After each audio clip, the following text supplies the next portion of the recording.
মমতা ব্যানার্জির 15 বছরের সবচেয়ে বড় ডিসিশন, যেটা গোটা দেশ মনে রাখবে।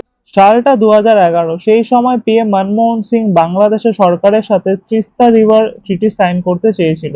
তখন বলা হয়েছিল ভারত পাবে 42.5% জল আর বাংলাদেশ পাবে 37.5% জল। কিন্তু সেই সময় মমতা ব্যানার্জি এটাকে অপোজ করে, তারপর ট্রিটিটা ফেল হয়ে যায়। কিন্তু 1996-এ গঙ্গা ট্রিটি হয়েছিল ভারত সরকার এবং বাংলাদেশের সরকারের মধ্যে। কিন্তু সেটা এক্সপায়ার হবে ডিসেম্বর 2026-এ। তারপর সেই ট্রিটি রিনিউ করার কথা শুরু হয়েছিল, কিন্তু তখন মমতা ব্যানার্জি সেটাকে অপোজ করে তিনি চিঠি লিখেছিলেন প্রাইম মিনিস্টার মোদিজিকে। সেখানে তিনি জানান স্টেটের সাথে কনসাল্ট না করে এই ট্রিটি সাইন না করার জন্য। কিন্তু সেন্ট্রাল গভর্নমেন্ট জানিয়েছিল স্টেটকে কনসাল্ট করা হয়েছিল। কিন্তু অলরেডি আমরা একটা দেশকে জল দিয়ে সাপ পুষেছিলাম, সেটা যেন আর না হয়। চ্যানেলটা সাবস্ক্রাইব করে দিন।